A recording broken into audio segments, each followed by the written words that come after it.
Hey BGC teens, my name is Miss Michelle and I am the Director of Character and Leadership and oversee the teen programming.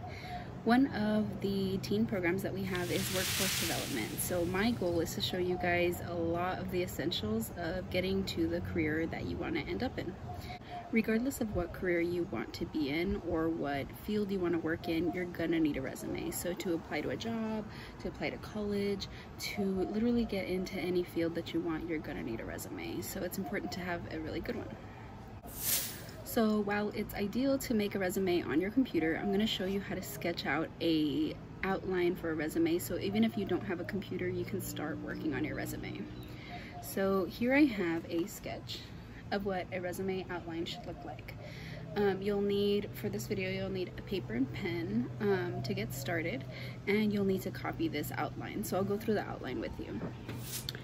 The very top, you'll need a line to make a header with your name, big and bold. You'll need to write your phone number and your email address at the top. So I like to put the name in the middle and the email and phone numbers on the sides because this is the first thing that people are gonna see when they get your resume. So usually when a company gets applications or anywhere gets applications, they're gonna stack up resumes and they're gonna flip through them at the top. So it's very important that your top is eye-catching. The second thing you're gonna wanna do is block up some space to write a short bio. Next thing, block up some space for education, some space for experience, and 2 spots at the bottom to talk more about yourself. So this one can have volunteer, service, awards, and this one down here can have skills. So I'll talk to you about the importance of the different parts of a resume. The way I was taught to write a resume, and I know not everyone does it like this, but I think it's a good idea, is writing a bio right under your name. So this bio would have quick facts about yourself that are eye-catching. So for example, on my resume, the very first word that people see here is bilingual, and that's because that is an important asset to who I am as a professional, and employers really want that, right? So if they first see my resume, they see my name and they see the word bilingual, they're likely to take it, right? So other things you can put here are things you're passionate about, specific skills you have. You can also talk about your interests and experience here, but briefly. It shouldn't be more than 1 or 2 sentences. This is kind of like an elevator pitch. So mine would say something like, bilingual social worker interested in helping kids, right? So that right off the bat tells people what my field is, what my skills are, and what my interest is. So yours would say something like graduating, high school senior, passionate about the environment, right? So you can put literally anything you want there. You can also start building a resume as early as middle school, I think, because you start to get a lot of your experiences then. So moving on, after you've given a brief overview about who you are, you're gonna want to talk about the education that you have. So a lot of you all, or all of you all, are still in school, so you'll have a education here that says graduation date pending. So this is a good place to put the school that you go to, but also put graduation date and then put the year. So you put your school and then the graduation, and then you'd put the year, so 2020. So after you've got your education filled out on your resume, which shouldn't be too hard, you can fill out your experiences part, and this is going to be the meat of your resume. So let's go ahead and brainstorm together things that you can put on your experience even if you haven't had a job yet. If you haven't had a job yet, maybe you've had some experiences helping out family members or friends. Here's a space where you can put babysitting. Well, that's not how you spell baby. Babysitting. You can put any yard work you've done. You can do any, and this is even like your brothers and sisters, right? So if you have brothers and sisters and you've been put in charge of babysitting before, put this on your resume. If you've helped a neighbor with yard work, if you've helped your dad or your family members with yard work, you can put that on there.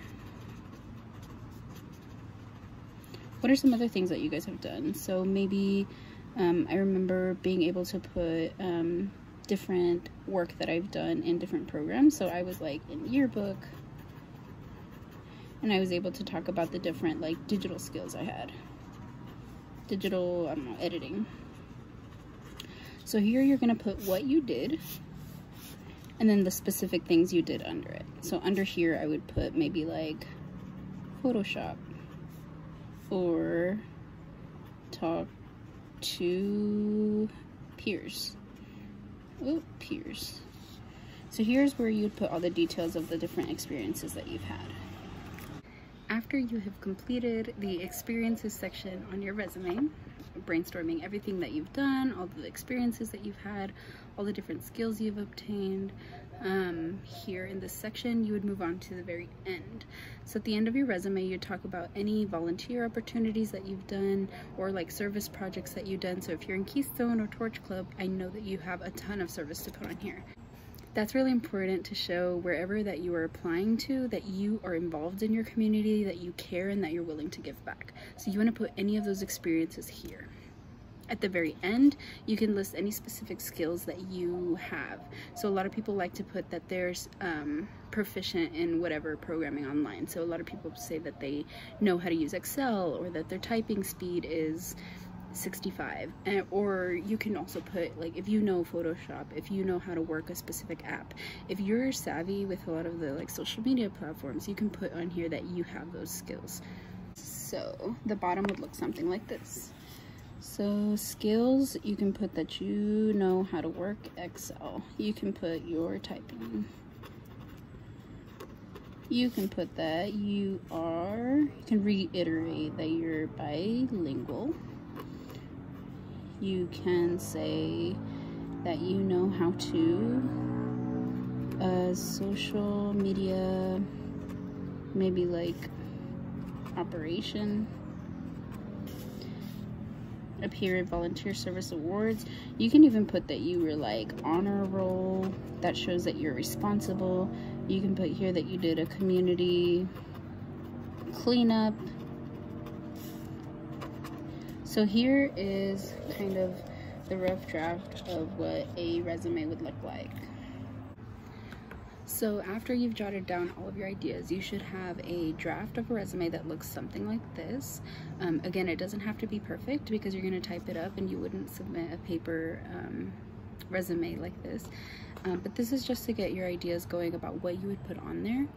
And then I will make another video to show you how to make this formally on the computer once you are able to get access to one. If you already have one, then you can go ahead and put this on the computer. And I always like to keep the document alive, meaning that it's always in progress. If I get another job experience, then I'll go and add it on there. The best part about having a resume done is that you just keep it all the time and then update it as needed. Again, you're gonna need one no matter what. So it's better to start now and collect all those experiences while you have them fresh in your memory. It's also really important to elaborate on some of the skills that you learned. So let's say that you did yard work and you learned about how to operate a machine. Put that right under that experience. That way you don't forget, and also you can remind yourself that you have that skill, because sometimes there's skills that even I forget that I have that become really useful in different jobs or experiences later on. So that's it for resume building. If you have any questions, let me know, and I hope you enjoyed this video.